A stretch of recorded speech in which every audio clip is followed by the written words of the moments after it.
Ako'y kaawaan, o mahal kong Diyos, sangayon sa iyong kagandahang loob. Mga kasalanan ko'y iyong pawiin, ayon din sa iyong pag-ibig sa akin. Linisin mo sana ang aking karumhan at patawarin mo ang aking kasalanan. Ako'y kaawaan, o mahal kong Diyos, sang-ayon sa iyong kagandahang loob. Mga kasalanan ko'y iyong pawiin, ayon din sa iyong pag-ibig sa akin. Simulan po natin ang ating pagdiriwang sa ngalan ng Ama at ng Anak at ng Espiritu Santo. Amen. Ang pagpapala ng ating Panginoong Hesukristo, ang pag-ibig ng Diyos Ama at ang pakikipagkaisa ng Espiritu Santo naway sumainyong lahat. At sumaiyo rin. Mga kapatid kay Kristo at mga kadiboto, muli tayo ay tinipon ng ating Nuestro Padre Jesus Nazareno bilang kaanib ng angka ng Diyos. Tinipon niya tayong lahat sapagkat mahal niya tayo. Kaya dumulog po tayo sa ating maawaing Panginoon na nagpapatawad ng lubos. Inaamin ko sa makapangyarihang Diyos At sa inyo mga kapatid, naluba akong nagkasala sa isip, sa salita at sa gawa at sa aking pagkukulang. Kaya isinasamo ko sa mahal na Birheng Maria, sa lahat ng mga anghel at mga banal, at sa inyo mga kapatid na ako'y ipanalangin sa Panginoong ating Diyos. Kawaan tayo ng makapangyarihang Diyos. Patawarin tayo sa ating mga kasalanan at patnubayan tayo sa buhay na walang hanggan. Amen. Panginoon, kaawaan mo kami. Panginoon, kaawaan mo kami. Kristo, kaawaan mo kami. Kristo, kaawaan mo kami. Panginoon, kaawaan mo kami. Panginoon, kaawaan mo kami. Manalangin tayo. Ama naming makapangyarihan, ikaw ay nagmamagandang loob na sa iyong pagpapala kami ay mapuspos. Kaya't inihanda mo kaming kamtin ang iyong alindog sa langit, pakundangan sa pagbabagong sa luma naming ugali ipinalit. Sa pamamagitan ni Jesucristo, kasama ng Espiritu Santo, magpa sa walang hanggan. Amen. Magsiupo po ang lahat. Pagbasa mula sa aklat ni Propeta Daniel. Noong mga araw na iyon, ang mga tao ay nagkaisang parusahan ng kamatayan si Susana. Dahil dito, malakas at umiiyak na sinabi ni Susana, Diyos na walang hanggan, nalalaman mo po ang lahat ng lihim at nakikita ang lahat ng bagay bago pa mangyari. Alam mo pong walang katotohanan ang ibinibintang nila sa akin. Hindi ko ginagawa kailanman ang ipinararatang nila sa akin. Bakit ako kailangang mamatay? Dininig ng Diyos ang kanyang dalangin. Nang si Susana ay dinadala na sa pagpapatayan sa kanya, isang binatang nagngangalang Daniel ang malakas na tumutol. Ayokong mapabilang sa mamagbubuo ng dugo ang babaeng ito, sabi niya. Tinanong siya ng mga tao, ano ang ibig mong sabihin, binata? Lumapit sa unahan ng binata at nagpatuloy sa pagsasalita. Mga Israelita, hangal ba kayo at hinatulan ninyo ang babaeng ito nang di muna sinisiyasat at maingat na sinasaliksik ang katotohanan? Kailangang ulitin ang paglilitis. Walang katotohanan ang katibayang inilahad ng dalawang iyan. Nagdudumaling bumalik ang mga tao. Sinabi ng mga pinuno, Daniel, habang yamang binigyan ka ng Diyos ng karunungang gaya ng isang matanda, halika at sumama ka sa amin sa paghatol sa usaping ito. Pagkatapos, nagsalita si Daniel. Paglayuin ninyo ang dalawang hukom at magkahiwalay ko silang sisiyasatin. Nang mapaglayo na sila, tinawag ni Daniel ang isa at sinabi, Matandang walang pinagkatandaan, inilalantad ka na ng maraming kasalanan ginawa mo. Hindi makatarungan ang mga hatol na iginagawad mo. Pinarurusahan mo ang walang kasalanan at pinalalaya ang talagang nagkasala. Di ba sinabi ng Diyos, huwag ninyong parurusahan ng kamatayan ang walang sala? Kung talagang nakita mo ang ipinararatang mo sa babaeng ito, sabihin mo sa amin, sa ilalim ng anong puno sila nagtatalik nang matutop ninyo? Sumagot siya, sa ilalim ng punong hati. Sinabi ni Daniel, gayon. Buhay mo ang kapalit ng iyong sagot, pagkat ibinigay na ng Diyos sa kanyang anghel ang parusa mo, at hahatiin ka sa dalawa. Inilayo siya roon, at ipinatawag ang kanyang kasama. Paglapit nito, sinabi ni Daniel, Ikaw naman, anak ni Kanaan, hindi ka tunay na Hudyo. Binihag ng alindog ng babae ang iyong isip at inalipin ng kahalayan ang iyong puso. Alam na namin ngayon ang ginagawa mo sa kababaihan ng Israel. Tinatakot mo sila para pagbigyan ang iyong kahalayan. Subalit, narito ang isang babae ng Huda na hindi natakot sa iyong kaimbihan. Sabihin mo, sa ilalim ng anong puno ninyo nakita ang inyong pinagbibintangan? Sumagot ang matanda, sa ilalim ng punong putol. Gayon.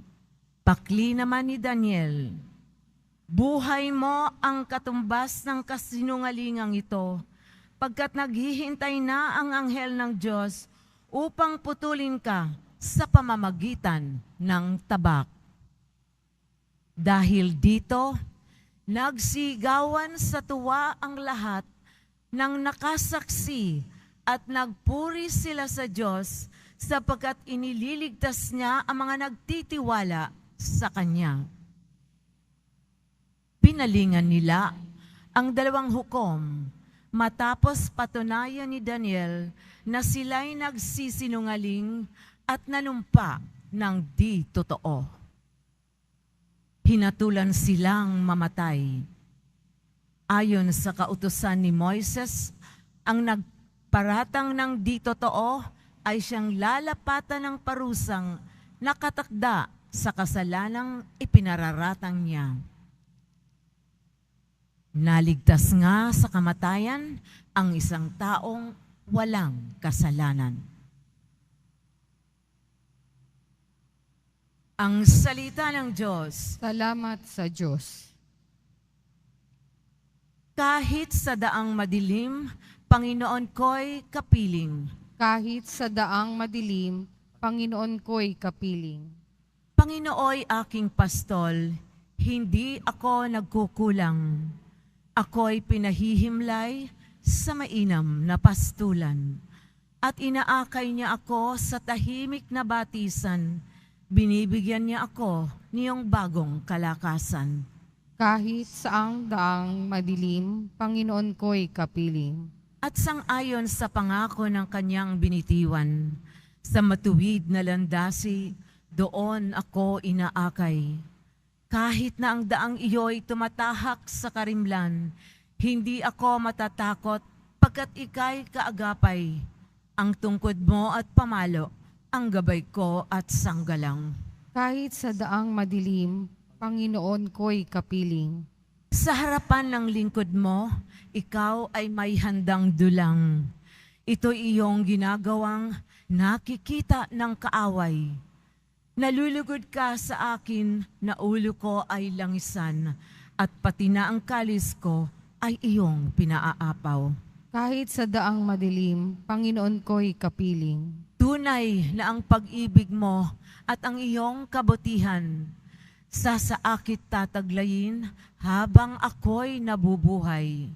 Doon ako sa templo mo, lalagit mananahan. Kahit sa daang madilim, Panginoon ko'y kapiling. Magsitayo po ang lahat.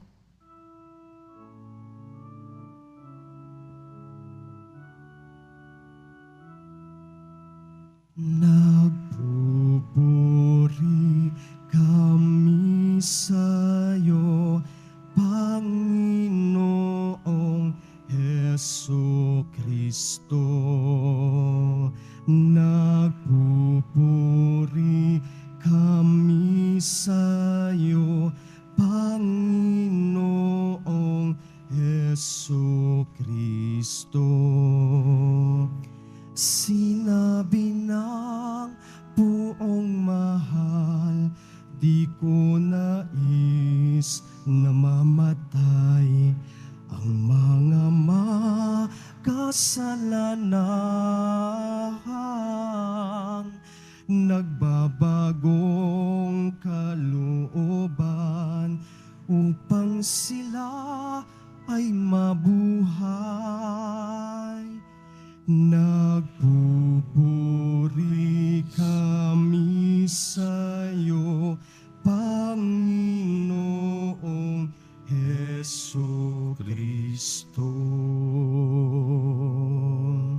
Sumainyo ang Panginoon. At sumaiyo rin. Ang mabuting balita ng Panginoon ayon kay San Juan.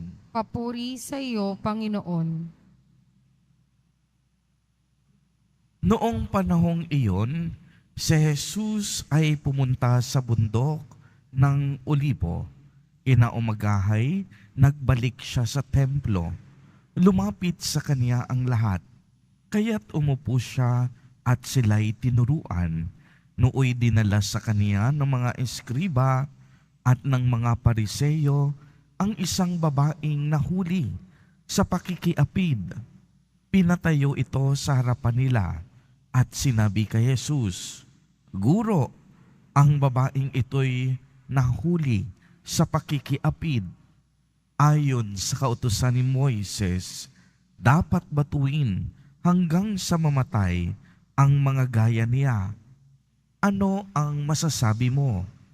Itinanong nila ito upang subukin siya. Nang may maisumbong sila laban sa kanya, ngunit yumuko si Jesus at sumulat sa lupa sa pamamagitan ng daliri. Ayaw nilang tigilan ng kakatanong si Jesus, kaya't sila'y tiningnan niya at sinabi ang ganito, "Sino man sa inyo na walang kasalanan ang siyang maunang bumato sa kanya." At muli siyang yumuko at sumulat sa lupa. Nang marinig nila ito, sila'y isa-isang umalis. Simula sa pinakamatanda, walang naiwan kung hindi si Jesus at ang babaeng naroon pa rin sa harapan niya. Tiningnan siya ni Jesus at tinanong, Nasaan sila? Wala bang nagparusa sa iyo? Wala po, Ginoo, sagot ng babae. Sinabi ni Jesus, hindi rin kita parurusahan. Pumayo ka at huwag nang magkasala. Ang mabuting balita ng Panginoon. Pinupuri ka namin, Panginoong Heso Kristo. Magsiupo po ang lahat. Magandang umaga po sa inyong lahat, mga kapatid kay Kristo. Sa lahat po ng ating mga taga-subaybay sa iba't ibang online platforms at sa lahat ng ating mga kadeboto sa iba't ibang panig ng Pilipinas at maging sa buong mundo kung saan tayo ay naaabot ngayon ng ating live streaming. Mapayapang umaga din po sa inyong lahat.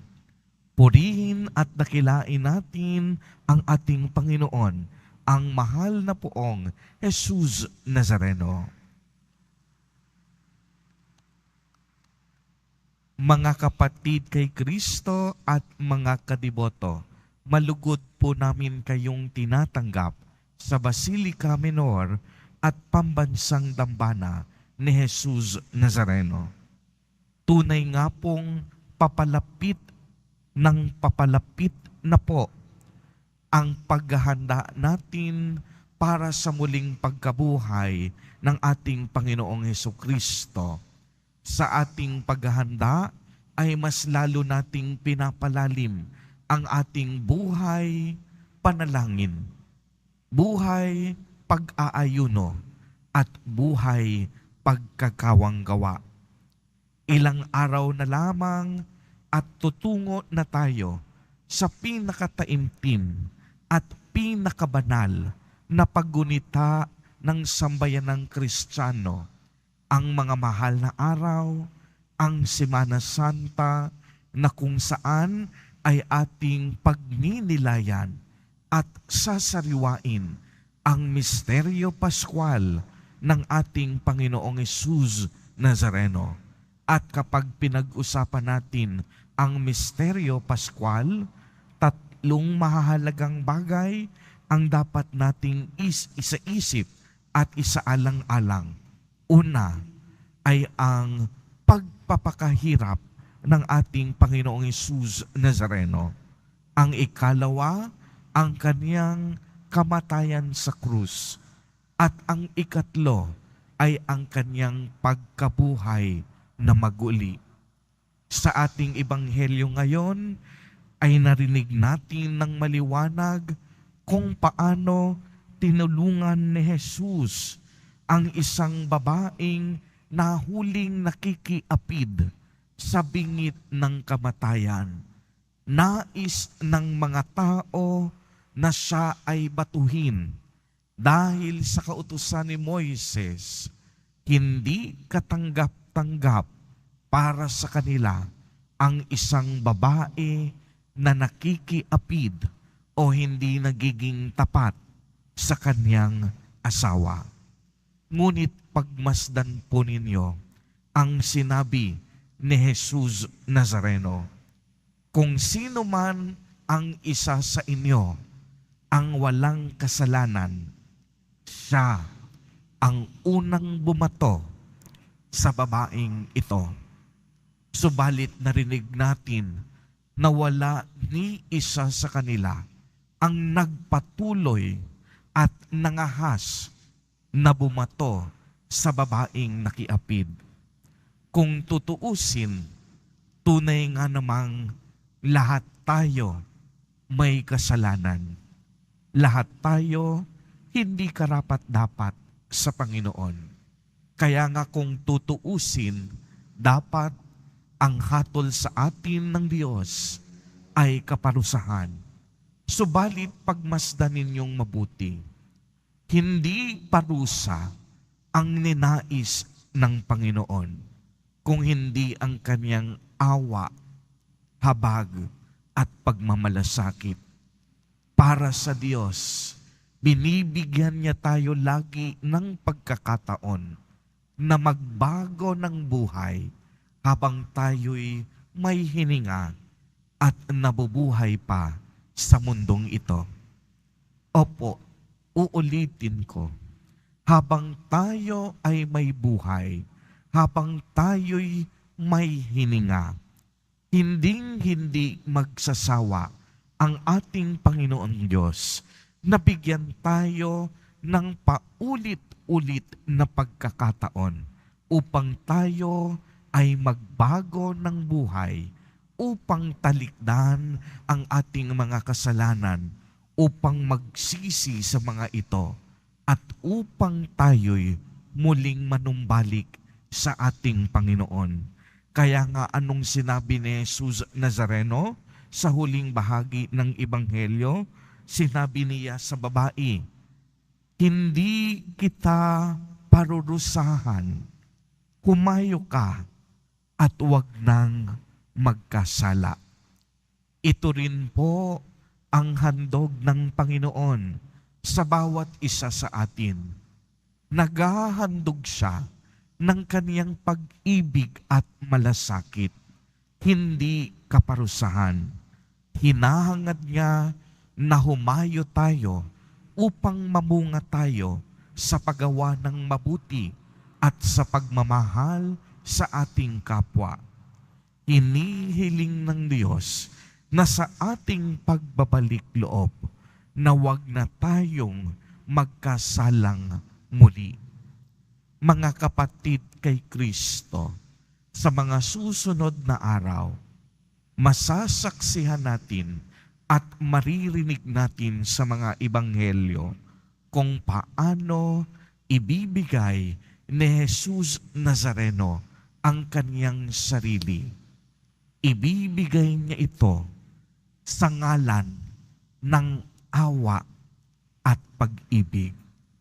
Wala siyang ititira sa kaniyang sarili upang ipadama sa atin ang pagmamahal ng Diyos Ama.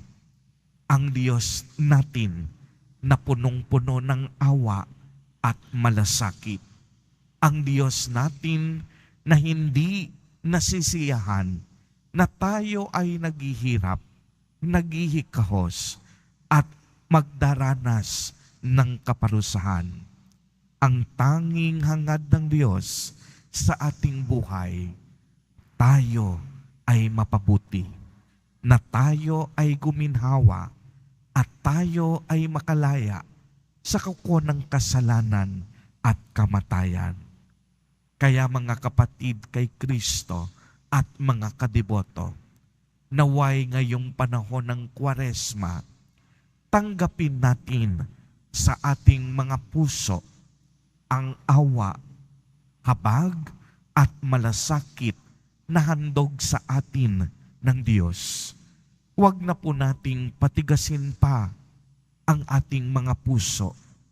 Tanggapin natin ang kaniyang kaloob na pagbabalik loob upang sa ating mga sarili tayo'y magbango, tayo'y humango mula sa kadiliman patungo sa liwanag, at higit sa lahat upang ang awang ating natanggap ay ating maibigay at maibuhos din sa ating kapwa. Amen. Purihin at dakilain natin ang ating Panginoon, ang mahal na poong Jesus Nazareno. Magsitayo po ang lahat.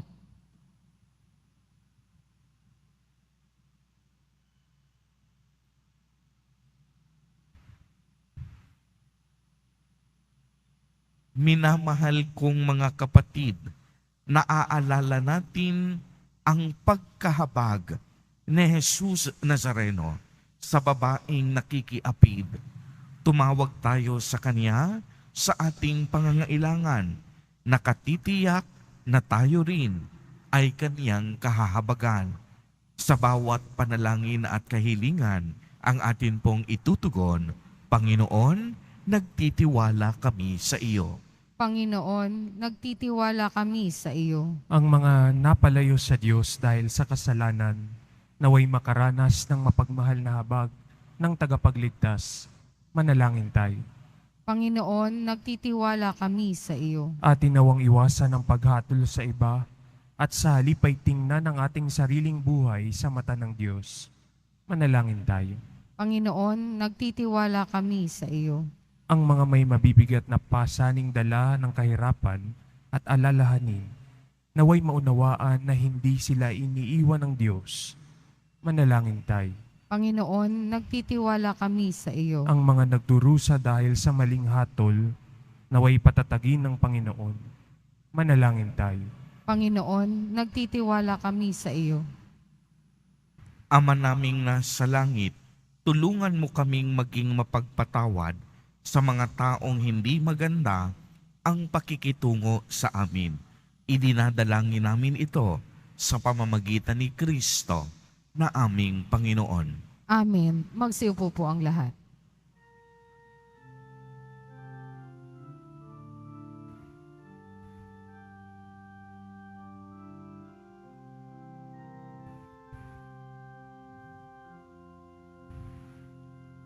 Sa pagsunod sa utos mo,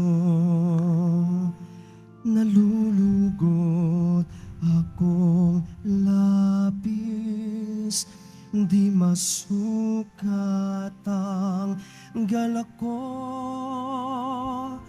pagkat aking iniibig. Sa'yo, Ama, aming handog ang tinapay at alak na ito, handog ng iyong bayang sumasamot, humihingi ng patawad mo. Magsitayo po ang lahat. Manalangin kayo mga kapatid upang ang paghahain natin ay kalugdan ng Diyos amang makapangyarihan. Tanggapin nawa ng Panginoon itong paghahain sa iyong mga kamay, sa kapurihan niya at karangalan, sa ating kapakinabangan at sa buong sambayanan niyang banal. Ama naming lumikha, kaming gaganap sa banal na paghahain, ay buong galak nawang makaharap ng may kadalisayang angkin, upang ang mga bunga ng aming pagtitiis ay maipamalas namin sa pamamagitan ni Jesucristo kasama ng Espiritu Santo magpa sa walang hanggan. Amen. Sumainyo ang Panginoon. At sumaiyo rin. Itaas sa Diyos ang inyong puso at diwa. Itinaas na namin sa Panginoon. Pasalamatan natin ang Panginoong ating Diyos. Marapat na siya ay pasalamatan. Ama naming makapangyarihan, tunay ngang marapat na ikaw ay aming pasalamatan sa pamamagitan ni Jesucristo na aming Panginoon, sa pagpapakasakit ng giliw mong anak, ang sangkatauhay minarapat mong magpahayag ng iyong dakilang pag-ibig sa lahat, na pawang nais mong tubusin ng Mesiyas. Sa harap ng iyong kadakilaan, kapos ang dila naming magsaysay. Sa pag-ibig na makapangyarihan, sa krus ay itinanghal. Sa krus ipinasyang patawarin ang mga tao. Sa krus nagtagumpay ang ipinangakong Kristo. Kaya kaisa ng mga anghel na nagsisiawit ng papuri sa iyo, nang walang humpay sa kalangitan, kami nagbubunyi sa iyong kadakilaan. Santo, Santo, Santo, Panginoon Diyos ng mga hukbo, napupuno ang langit at lupa ng kadakilaan mo, o sana sa kaitaasan, pinagpala ang naparirito sa ngalan ng Panginoon, o sana sa kaitaasan. Magsilod po ang lahat. Ama naming banal, ikaw ang bukal ng tanang kabanalan, kaya't sa pamamagitan ng iyong Espiritu ay gawin mo pong banal ang mga kaloob na ito, upang para sa amin ay maging katawan at dugo ng aming Panginoong Jesucristo. Bago niya pinagtiisang kusang loob na maging handog, hinawakan niya ang tinapay, pinasalamatan kaniya, Pinagati-hati niya iyon, iniabot sa kaniyang mga alagad at sinabi, "Tanggapin ninyong lahat ito at kanin. Ito ang aking katawan na ihahandog para sa inyo."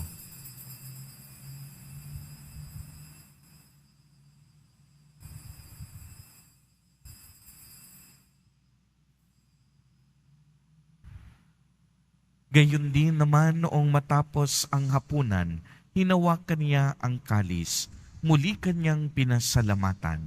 Iniabot niya ang kalis sa kaniyang mga alagad at sinabi, "Tanggapin ninyong lahat ito at inumin. Ito ang kalis ng aking dugo, ng bago at walang hanggang tipan, ang aking dugo na ibubuhos para sa inyo at para sa lahat sa ikapagpapatawad ng mga kasalanan.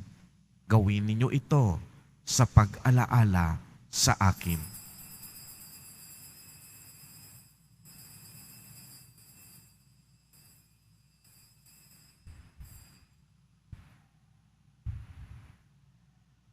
Magsitayo po Ipagbunyi ang lahat. natin ang misteryo ng pananampalataya. Si Kristo'y namatay, si Kristo'y nabuhay, si Kristo'y babalik sa wakas ng panahon. Ama, ginagawa po namin ngayon ang pag-alaala sa pagkamatay at muling pagkabuhay ng iyong anak. Kaya't iniaalay namin sa iyo ang tinapay na nagbibigay buhay at ang kalis na nagkakaloob ng kaligtasan. Kami po'y nagpapasalamat dahil kami iyong minarapat na tumayo sa harap mo para maglingkod sa iyo. Isinasamo namin na kaming magsasalo-salo sa katawan at dugo ni Kristo ay mabuklod sa pagkakaisa sa pamamagitan ng Espiritu Santo. Ama, lingapin mo po ang iyong simbahang laganap sa buong daigdig. Puspusin mo kami sa pag-ibig kay isa ni Francisco na aming Santo Papa at ni Jose na aming Obispo at ng Tanang Kaparian. Alalahanin mo rin ang mga kapatid naming nahimlay nang may pag-asang sila'y muling mabubuhay. Gayon din ang lahat ng mga pumanaw. Kaawaan mo po sila at patuloyin sa iyong kaliwanagan. Kaawaan mo at pagindapatin kaming lahat na makasalo sa iyong buhay na walang wakas, kaisa ng mahal na Birheng Maria na Ina ng Diyos, ng kabiyak ng puso niyang si San Jose, kaisa ng mga apostol ni San Juan Bautista, San Lorenzo Ruiz de Manila at San Pedro Calungsod, at ng lahat ng mga banal na namuhay dito sa daigdig ng kalugod-lugod sa iyo. Maipagdiwang nawa namin ang pagpupuri sa ikararangal mo sa pamamagitan ng iyong anak na aming Panginoong Hesu Kristo. Sa pamamagitan ni Kristo, kasama niya at sa Kanya, ang lahat ng parangal at papuri ay sa iyo, Diyos amang makapangyarihan, kasama ng Espiritu Santo, magpa sa walang hanggan. Amen. Sa tagubilin ng mga nakagagaling na utos at turo ni Jesus na Panginoon natin at Diyos, ipahayag po natin ng lakas loob. Ama namin, sumasalangit ka. Sambahin ang ngalan mo, mapasa amin ang kaharian mo, sundin ang loob mo dito sa lupa para nang sa langit. Bigyan mo kami ngayon ng aming kakanin sa araw-araw at patawarin mo kami sa aming mga sala para ng pagpapatawad namin sa nagkakasala sa amin. At huwag mo kaming ipahintulot sa tukso at iadya mo kami sa lahat ng masama. Hinihiling namin na kami iadya sa lahat ng masama. Pagkalooban ng kapayapaan araw-araw, iligtas sa kasalanan at ilayo sa lahat ng kapahamakan, samantalang aming pinananabikan ang dakilang araw ng pagpapahayag ng tagapagligtas naming si Hesu Kristo. Sapagkat iyo ang kaharian at ang kapangyarihan at ang kapurihan magpakailanman. Amen. Panginoong Hesukristo, sinabi mo sa iyong mga apostol, kapayapaan ang iniiwan ko sa inyo. Ang aking kapayapaan ang ibinibigay ko sa inyo. Tunghayan mo ang aming pananampalataya at huwag ang napakarami at paulit-ulit naming pagkakasala. Pagkalooban mo po kami ng kapayapaan at pagkakaisa ayon sa iyong kalooban, kasama ng Espiritu Santo, magpa sa walang hanggan. Amen. Ang kapayapaan ng Panginoon ay laging sumainyo. At sumainyo rin. Magbigayan po tayo ng kapayapaan sa isa't isa. Kordero ng Diyos na nag-aalis ng mga kasalanan ng sanlibutan, maawa ka sa amin. Kordero ng Diyos na nag-aalis ng mga kasalanan ng sanlibutan, maawa ka sa amin. Kordero ng Diyos na nag-aalis ng mga kasalanan ng sanlibutan, ipagkaloob mo sa amin ang kapayapaan, magsilod po ang lahat.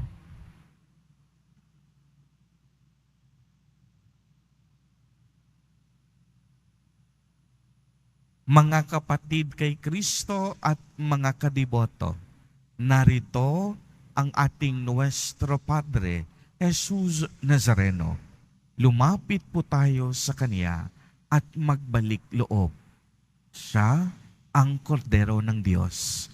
Siya ang nag-aalis ng mga kasalanan ng sanlibutan. Mapapalat po tayo na inaanyayahan sa Kaniyang piging. Panginoon, hindi ako karapat-dapat na magpatuloy sa iyo, ngunit sa isang salita mo lamang ay gagaling na ako. Ipagsanggalang nawa tayo ng katawan at dugo ni Kristo para sa buhay na walang hanggan. Amen.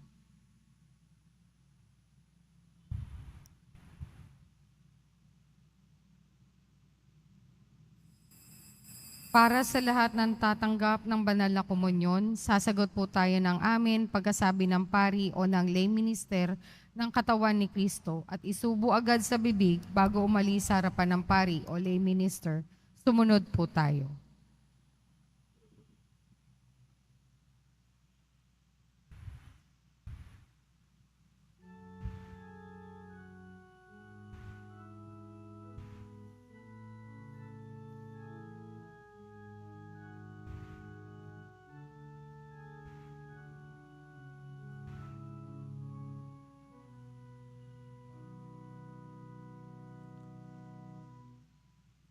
You are my hope and my strength. You guide me and embrace me with your love. You gave your life to save me from sins. Jesus, my Savior, my Lord. I will proclaim that you are my God, the God of mercy and the giver of life. I will submit my life to you, to serve you with all of my heart. You are my hope and my strength. You guide me and embrace me with your love. You gave your life to save me from sins. Jesus, my Savior, my Lord. Guide me each day to learn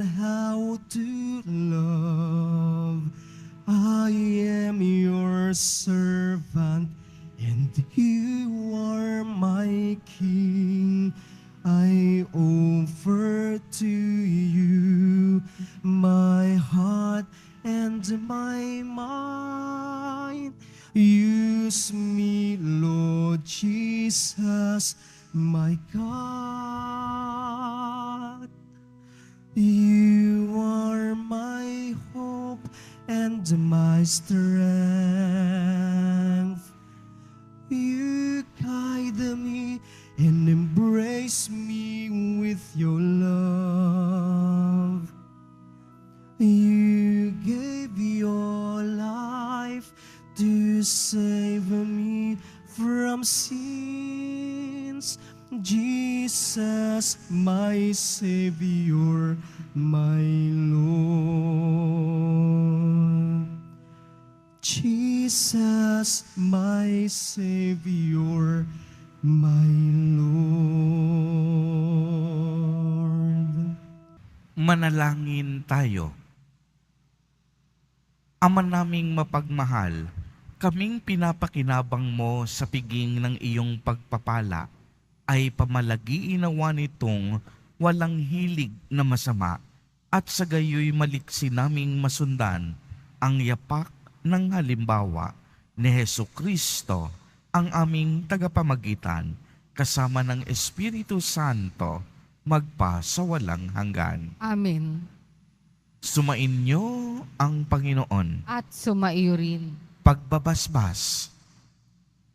Mahal na Poong Jesus Nazareno, inihayag mo sa pamamagitan ng krus ang walang maliw na pag-ibig ng Diyos sa sangkatauhan. Pakinggan mo ang kahilingan ng iyong anak, angkan, na nagsusumamo sa iyo.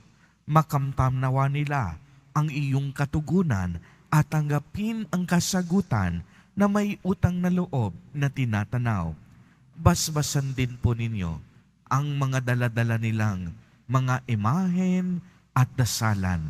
Sa pamamagitan ng bendisyon na ito, naway maaalala nila ang mga pangako nila noon sa binyag na ikaw ang kanilang iibigin at paglilingkuran bilang Panginoon magpa sa walang hanggan.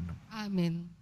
At pagpalain po kayong lahat at ng inyong buong pamilya ng makapangyarihang Diyos, Ama, Anak, at Espiritu Santo. Amen. Humayo kayong taglay ang pag-ibig at kapayapaan ng Poong Jesus Nazareno. Salamat sa Diyos.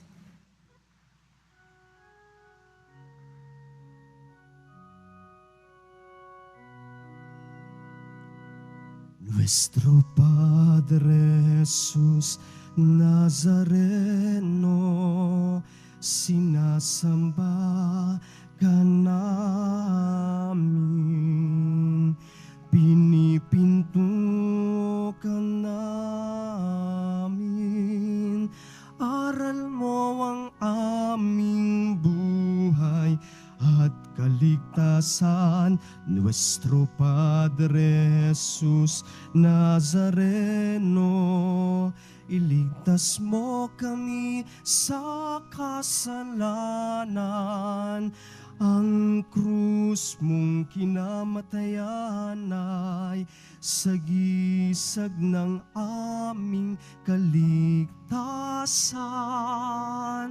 Nuestro Padre Jesus Nazareno, dinarangal ka namin.